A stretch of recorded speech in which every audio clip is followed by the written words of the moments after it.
Hello there and welcome in newly inspired streamers. Whether you have been streaming for a while and you want to brush up, or you're new to what live streaming is in general, today is going to be the master beginner's guide and really one-stop shop for everything you need to know about streaming on Twitch. My name is Cozy, or from my Twitch handle, you can call me Cozy Gamer. And my main mission here today on Cozy Entertainment is to, one, make your setup process for live streaming as easy and simple to follow as possible, and two, to equip you with everything you need to know about live streaming and give you the tools to get you doing what you love, what people love, and most importantly, what you already excel at. Now, a quick note about myself. I'm a full-time Twitch partner streamer that started a little over a year ago. I fell in love with the production and putting on a show each and every day and building a community. So I took that passion and love for people, combined it with live streaming, and went from 0 followers all the way up to 6,000 in under a year. And trust me, when I said I knew nothing about live streaming a little over a year ago, I truly knew nothing, which I'm assuming most of you guys don't, which is why you're here. So let's make this easy. On today's video, we're going to teach you everything you need to know about live streaming and Twitch, the software and how to use it, and let's build a stream together. Alrighty, well, first things first is internet speed. If you don't have great internet, you're not going to make it very far. You're going to want to aim for around 8 upload speed, so run a speed test and see if you'll be good to go. Now, you can stream with lower than 8 megabytes per second, but then you're kind of looking into those Nintendo 64 graphics. Usually, I'm all about ditching the cords, but in this case, you want to use Ethernet and plug that into your computer rather than wireless for more dependable, less choppy stream. Now, to save a little bit of time on this video, I'm going to assume that you've got a second grade education under your belt, and we're not going to do a step-by-step on how to make a Twitch account. Head over to twitch.com. It's pretty easy and straightforward, and we'll start here. However, I do want to stop and talk about something before we just leap on into the software. I know you guys are eager and ready to go, but it's something that you definitely want to make sure you realize and notice and have purpose for.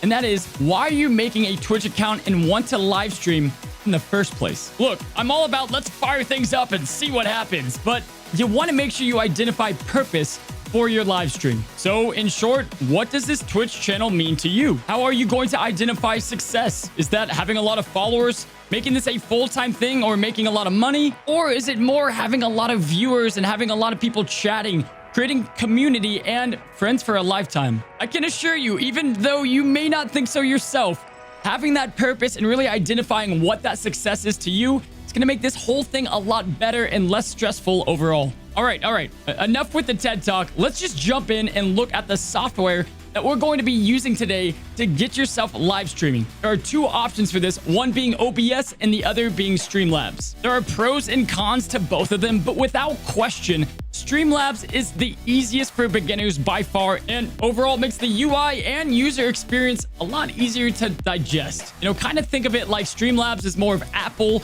with the fancy iPhones and the nice apps, and you got Android, which Team Apple all the way, but you got Android, which is OBS, and that's kind of the code behind it. Even though I can use both, I still prefer to go ahead and use Streamlabs myself. To get started with Streamlabs, you're going to head on over to streamlabs.com and click download there in the top right corner. You're going to log in with your brand new Twitch profile that you created all by yourself and wait for this bad boy to download. Once that application is downloaded to your computer, fire that thing up, and you're going to go ahead and select either a mic or webcam. And if you don't have either of these, that's fine for now. We'll talk about it a little bit later, but it is essential to have a mic and a webcam to get things started. And I've linked down below in the description my favorite kind of bang for buck, up-to-date webcams and mics that you guys can go ahead, get it to your house quickly with Amazon, and get started. Once you've done all that, behold the beautiful user interface of Streamlabs. It's not pretty. There's a lot of blank spaces and it looks really intimidating and confusing. So let's break it down and make this really simple to understand. We're going to go ahead and start out with the basics. And by the end of this, you'll have something that looks like this, including a webcam, scenes, alerts, and everything you need to click go live and get ready. I know there's a lot going on here, but let's just ignore everything except this big black box and the 2 boxes down below. The big black box is going to be your preview screen. This will show everything that your audience sees when you're live. Now, if you have a trash PC, you can right click it and click performance mode to to get rid of this so that your PC runs a little smoother, although you will not see what is live in front of your audience, which can be a little risky. Now, as of these little 2 boxes over here, everything that is shown to the viewers is labeled within 2 of these boxes. You have scenes and you have sources. To make it easy, I want you to think of scenes like your favorite TV show. You've got, let's say, WandaVision, where they're inside the kitchen, and then the next scene, they're in a whole different area. It's the exact same thing here. We're gonna have different scenes for different purposes. They are like a chapter in your Twitch broadcast, where sources are gonna be more of those elements within your scene, like actors, special effects, green screen, you name it. This is where the customization is going to happen. So you've got your chapters and your customization. Throughout your Twitch career, you're going to end up having a ton of sources and scenes. So make sure that you organize all these together. But scenes are definitely the chapters. So you want to lay out what you're doing. You could have a scene for welcoming people in, intermission, gameplay, ending soon, and to make it visually easy, here's some of mine. 'Cause I am happy on this island, wanna be my fun-land. I don't ever want to leave, I'm in a tropic club. We're gonna go ahead and go up to this plus icon here, and we're gonna label this scene gameplay. This is where you're gonna show your audience what your main gameplay is. You're gonna have a smaller webcam, and this is really going to be the base of your Twitch stream. Let's go ahead and add those elements like the acting, the special effects, and everything that makes the scene up. You're going to do the exact same thing, and guys, make sure you label these things. But let's click on this plus sign yet again, and we're going to add our display capture. Now, quickly, there are multiple display captures or ways to show what you're trying to show, like your computer monitor, but display capture will be the easiest to grab your entire monitor. Now, if you only want to show the game you're playing, there's also game capture, which is a little lighter on your PC altogether, and you can go ahead and click this bad boy if you want to go and show full screen applications like Among Us or whatever you happen to be playing at the time. For now, let's go ahead and select display capture. You're going to select your monitor if you happen to have more than one, and we've got our first source. All right, so you should be seeing your new display capture. You can label that whatever you want, whether it's gameplay or desktop. Whatever you want to set that as, it doesn't really matter as long as you can look at it and know exactly what that source is. Once we have done this, we're going to add the most vital and important part to your entire stream. You! Now quickly, candid cozy time, get a webcam. I know, you've got a million insecurities about yourself. You don't like the freckle on your nose. A, nobody's going to care. And B, learning to live stream is also learning to love yourself. I cannot tell y'all how many times people are so caught up with their own voice or their look that they're missing the whole point of live streaming. And if you're worried about your appearance, work on that self-confidence first and then come back. Come back to the video. We'll welcome you back and we'll get this thing started. And I get it. I had some of those same problems and insecurities, but you got to leave those at the door when you click that go live button. Anyway, you're going to go ahead and add the source video capture device. This is going to show anything plugged into your computer like your webcam, a camera, anything under there, you'll click for your main camera. Now, we're going to shrink this bad boy up just a little bit. It's a little too large. Now, we're going to take this little guy and put it in the bottom right or bottom left or upper right or upper left corner. It depends on the game you're playing. You just don't want to cover anything that's important or vital for your audience to know. I can't tell you guys how many times I see this. I was watching a Fall Guys streamer and he had his camera over what place he was in, which defeats the entire engagement from the viewers. So put your camera in a place that's not interfering with the gameplay. Now we've got that set. You are almost a professional streamer. Seriously, you can just use this and you're probably good. But let's add a little bit more of that pro flair by giving yourself a webcam border. Now you can do this by adding either an image, which is gonna be just a static one image, or you can add a media source that is going to use either an MP4 or a web or MOV file to go ahead and play a webcam loop, which I'm going to teach you how to do right now. For this example, we're going to add a media source. We're going to click add source here. We're going to label this webcam border. We're going to add the source here and we're going to go up and first and foremost, guys, we're going to click loop. You want this webcam border, if it's animated, to continue being a seamless loop over and over. Also, guys, for good measure, close file while inactive is smart so you don't clog up your computer and it tries to keep up with all the open files. Next, you'll click browse and we've got our new webcam border files right here, the same ones you guys will find in the Discord. We're going to click neon shimmer glow 40. and it will come in either its right size or it might come in a little bit on the larger side. It might come in something like this. If that is the case, we're going to teach you guys how to make it normal. And how to do that is by right-clicking webcam border right here. You guys are going to see that we go to transform. We'll be using this a lot for different reasons, but for this specific one, no matter what image, video, it doesn't really matter. You can make the things fit the aspect ratio by clicking fit to screen. So we'll click that, it'll get it nice and centered for us, and then we can drag any watch to our liking, line it up with our brand new webcam source as well, and boom, you are a pro streamer with a looping animated webcam. Now, Cozy Club, which is you guys, to celebrate this new channel, I went ahead and put some animated neon webcams and stagnant image webcams in my Discord server, which the link is down in the description below. And guys, feel free to use these to your heart's content. But if you want to help support the channel, guys, take a second, click subscribe and like today's video. That's going to help a ton. One major thing that you want to take into consideration is with your sources, layers are going to matter. So whether you want to think of it like a cake or like a painting, and whatever color you paint next will be the color that is shown ahead of the other one, right? So at the top level of your sources is going to be your webcam, because if we put the gameplay, as you can see here, above the webcam, gonna remove the webcam and you're only gonna see the gameplay.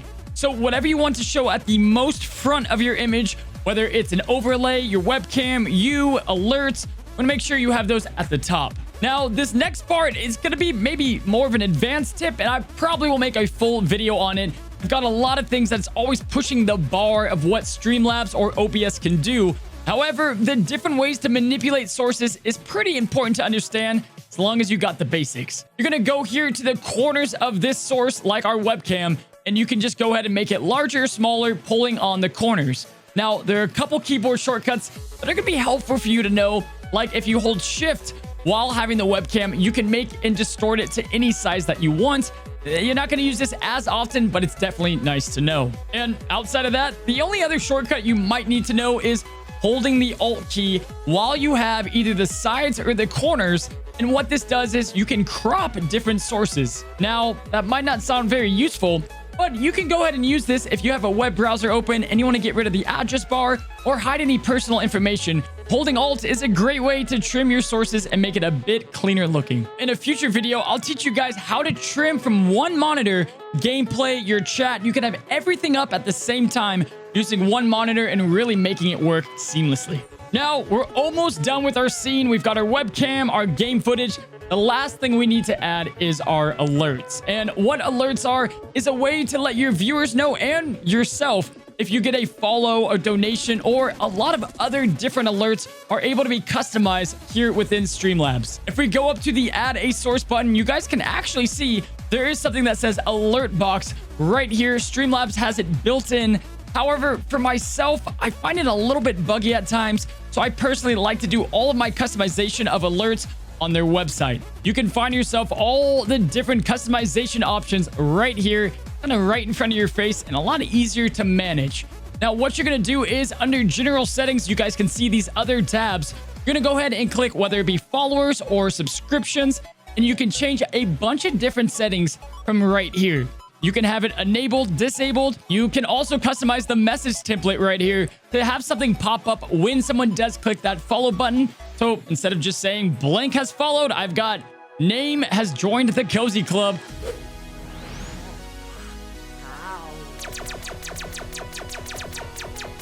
Make it a little bit more unique to your brand. You can also have any video or image come up along with a sound. So go through here through followers, subscriptions, all those, and get those done with.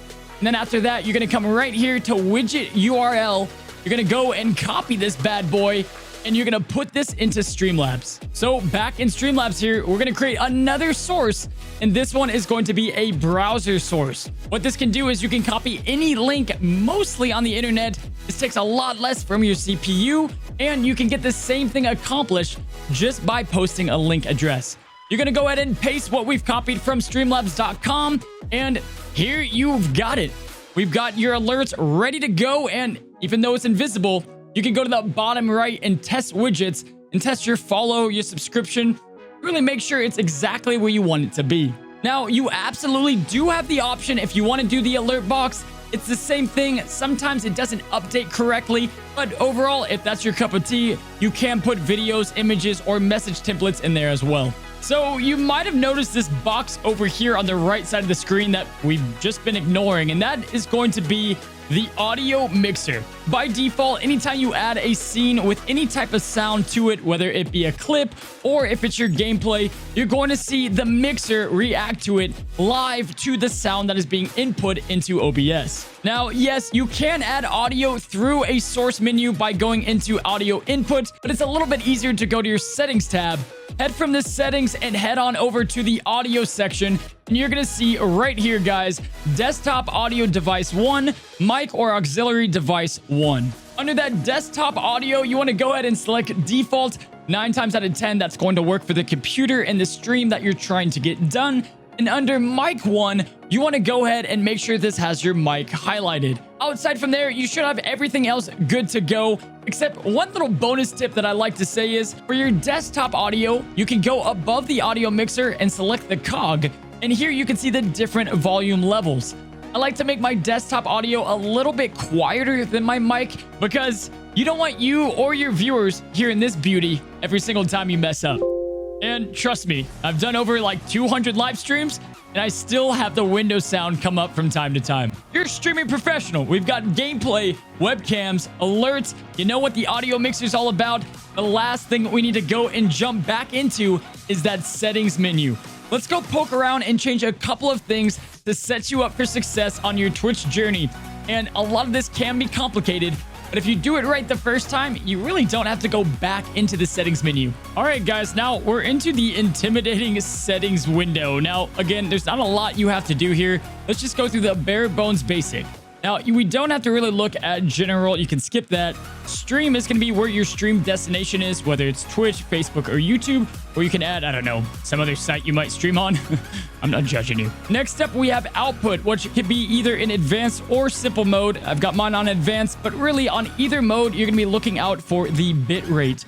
Now, this will depend on your personal internet. 6,000 is what I've got mine set to with HD, pumping out 1080p. You might want to dial this back and do about half of what your megabyte uploads are. So if you've got a 10 upload speed of megabytes per second, you do 5,000. If you've got 12, you can do 6,000. I've got 24 and I still stick with about 6,000. A little complicated. Don't worry about it all too much. Everything else here can stay just about the same. And the last tab we're going to look at is the video section. This will be the resolution you pump out to your stream. Whether you're going to be doing the regular 720 or the full 1080 will be up to your internet provider and how much great internet speed you've got at your house. You can leave this at 60 FPS if you're playing more hardcore games, but if you're playing Among Us, this by no means needs to be this high. All right, so there you go. We've got our sources, we've got our scenes, audio mixers, settings. We got everything under control, and we've got our gameplay scene ready to rock and roll so that you can go live. Now, let's look at one other scene, and trust me, guys, this is going to be very easy because you already know the basics of what to do with scenes and sources. Now, for organizational purposes, so that you don't have to keep making these sources with every new scene you make, I like to make a folder called The Essentials, where I put my stream alerts, my sound alerts, different things like that to make the whole organizational process a little bit easier. And it doesn't really have to be organized, probably about as well as your room. As long as you know where things are, you should be good to go. So with that being said, we're going to take the knowledge that we know and make a welcome screen or an intermission screen. There's a lot of different names for it, but essentially it's going to be you blowing up your entire webcam, taking up the entire screen. We're going to go ahead and grab this folder here, right click and copy. Let's go create a new scene and label this welcome scene. So under welcome scene, we've got no sources. Let's do Control V or paste to get those stream alerts in so that we have those and they're going to be on every scene. That way, if you're on your gameplay or your welcome stream, someone follows or donates, you're good to go. And then you guys, we're going to add that video capture device one more time. And this one's going to be easy because it'll remember the last time you did it. And you can select your webcam. And there you have it. You've got your alerts, your webcam, your audio mixer is going to stay the same.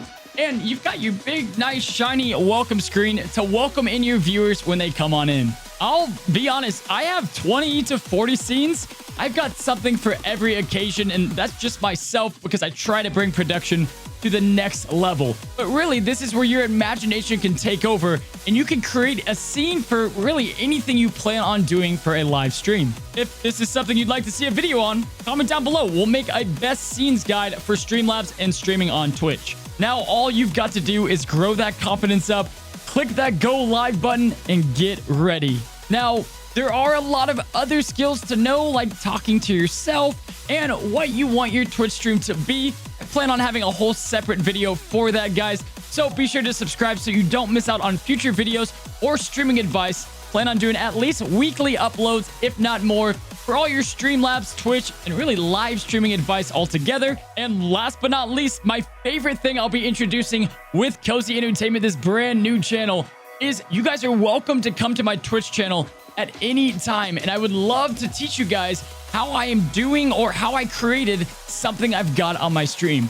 Y'all will notice I really try to push the boundaries, so anytime you want to see how I've done something, whether you guys want to comment it down below or come stop by and I'll do my best to try to help you out. And with all that, I wish you guys the very best on your Twitch journey. Good luck out there. You've got all the tools you need, or at least the basics, to get your first stream started. Streaming is unlike anything else.